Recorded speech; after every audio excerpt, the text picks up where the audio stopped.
$1.3 billion. That's what Uber quietly accrued for contractor settlement costs in its February 2024 10K filing. But here's what most people missed. The company was simultaneously marketing flexibility to drivers, positioning contractors as empowered independent workers. The gap between what Uber told investors and what it told the public reveals something much larger, a hidden reclassification trap that's now catching service businesses across the economy. If you hire contractors to cut payroll costs, this matters to you immediately. Not because Uber's settlement is a scandal, it's not. It's because the settlement proves something regulators have known for years. Calling someone a contractor and issuing a 1099 doesn't prevent reclassification.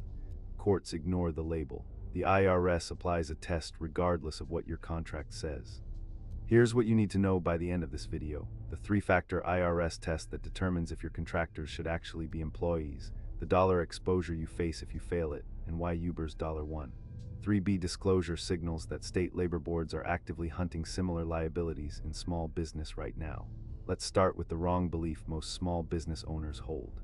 You think if I call someone a contractor and give them a 1099, they're legally independent. I avoid payroll taxes, unemployment insurance, and liability. That belief is wrong. The IRS doesn't care what you call the relationship.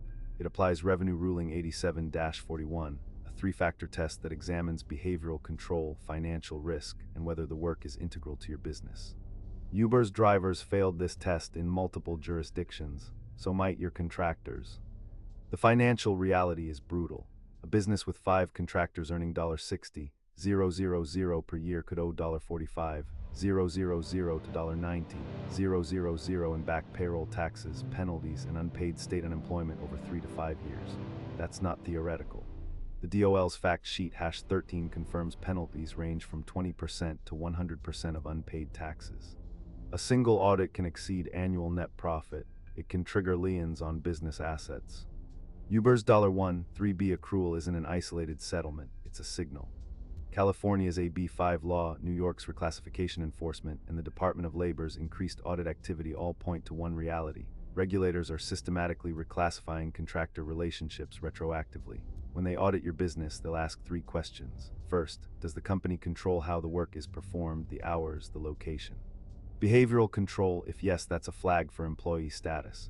Second, are the workers free to work for competitors, or are they dependent on your business for income, financial risk? If they can't diversify income, they're employees. Third, is their work core to your business operations, or is it incidental, integral to business? Drivers are integral to Uber. Your contractors may be too. Here's where Uber's case becomes instructive. The company argued drivers were independent, they set their own hours, used their own vehicles, and could work for competitors. The courts disagreed. Why? Because Uber controlled pricing, passenger ratings, and driver deactivation. The company set the terms. Control mattered more than autonomy. If your contractors receive detailed instructions, use your tools, or work exclusively for you, you're exposed to the same reclassification logic. The settlement didn't end Uber's contractor model, it modified it. But for small business owners, the lesson is clear. The IRS is actively hunting misclassified relationships. An audit can cost $15,000 to $50,000 in legal and accounting fees alone before you owe back taxes and penalties.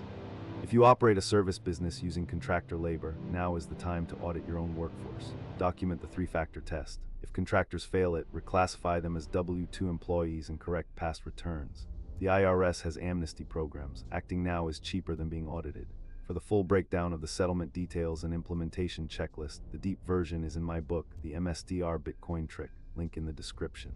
If this changed how you think about contractor risk, hit subscribe. Next video we're breaking down Meta's $60B labor arbitrage bet and what it means for wage pressure in tech. Ring the bell so you don't miss it. What's your biggest takeaway? Are you reclassifying contractors after this? Drop it in the comments. In strategy, the quiet observer wins.